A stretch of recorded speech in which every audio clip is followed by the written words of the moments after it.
അതങ്ങനെ പറഞ്ഞാൽ ശരിയാവും, ഞാൻ പാടാം. പക്ഷേ ചെറിയൊരു പനിയുണ്ട്. അപ്പോൾ തൊണ്ടവേദന. ഇന്ന് രാവിലെ റെക്കോർഡിങ്ങിന് പോയിട്ട് വിമലും ഞാനും കൂടി കുറച്ച് നേരം ട്രൈ ചെയ്തിട്ട് പറ്റിയില്ല. അപ്പോൾ നാളെ രാത്രി റെക്കോർഡിങ് വെച്ചിരിക്കുകയാണ്.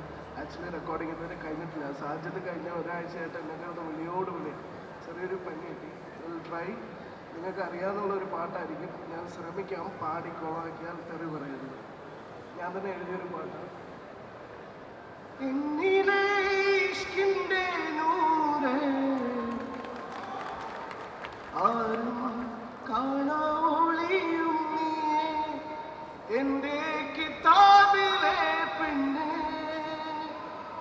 എൻ്റെ കിതാബിലെ പെണ്ണ്,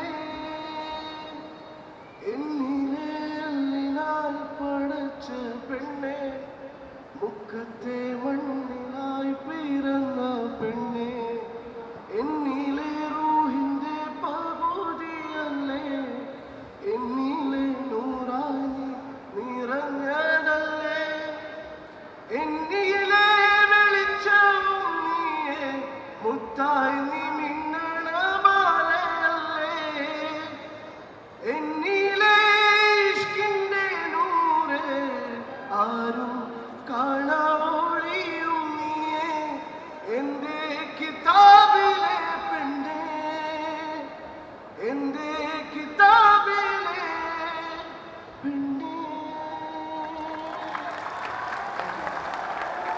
ഇതാണോ അടഞ്ഞ തൊണ്ട കൊണ്ട് പാടിയത്?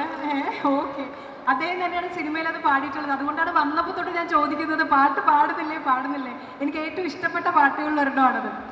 ഇനി ഞാൻ സ്റ്റേജിലേക്ക് വളരെ പ്രധാനപ്പെട്ട ഒരാളെ വിളിക്കാൻ പോവാണ്. ഇപ്പോൾ ഫ്രൈഡേ ഫിലിം ഹൗസിൻ്റെ സിനിമകൾക്ക് ഒരു പ്രത്യേകതയുണ്ട്.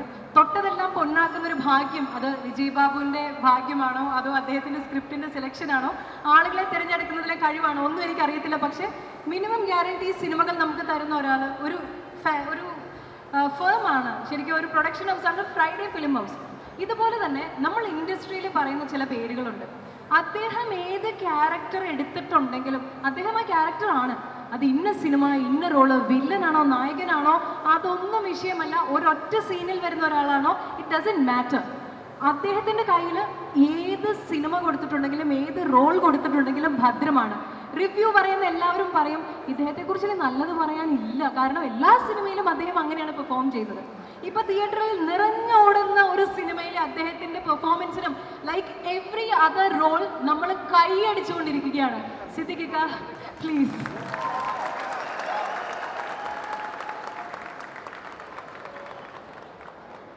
Thank you for coming.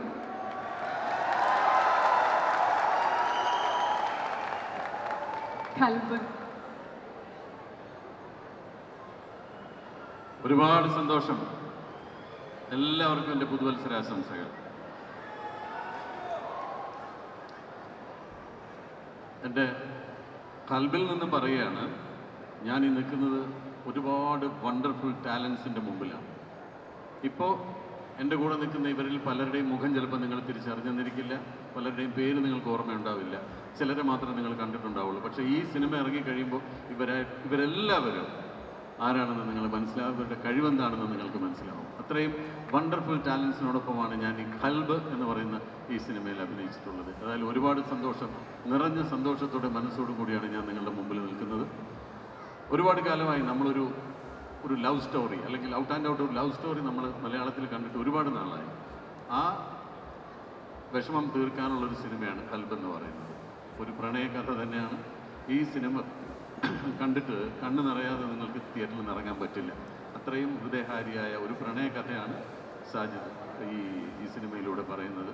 പിന്നെ ഫ്രൈഡേ ഫിലിം ഹൗസിനെ കുറിച്ച് നിങ്ങൾക്കറിയാം. തിരഞ്ഞെടുത്ത ഒരു പ്രോജക്റ്റ് പോലും പാഴായി പോയിട്ടില്ല. ഏറ്റവും സൂക്ഷ്മതയോടുകൂടി സ്ക്രിപ്റ്റ് സെലക്ട് ചെയ്തിട്ട് സിനിമ നിങ്ങളുടെ മുമ്പിലേക്ക് എത്തിക്കുന്നതിൽ വളരെ പ്രഗത്ഭനാണ് വിജയ് ബാബു.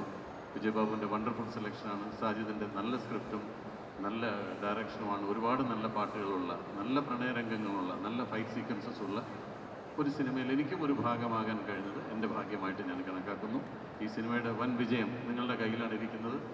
നേരെന്ന സിനിമയെ നെഞ്ചിലേറ്റിയ പോലെ ഈ സിനിമയും നിങ്ങൾ നെഞ്ചിലേറ്റുമെന്ന പ്രതീക്ഷയോടെ നിങ്ങളുടെ മുമ്പിൽ വന്നു നിന്ന് നിങ്ങൾക്ക് എല്ലാവർക്കും പുതുവത്സരാശംസകൾ നേരാൻ സാധിച്ചതൊരു ഭാഗ്യമായി കരുതുന്നു. എല്ലാവർക്കും എൻ്റെ നന്ദി, നമസ്കാരം.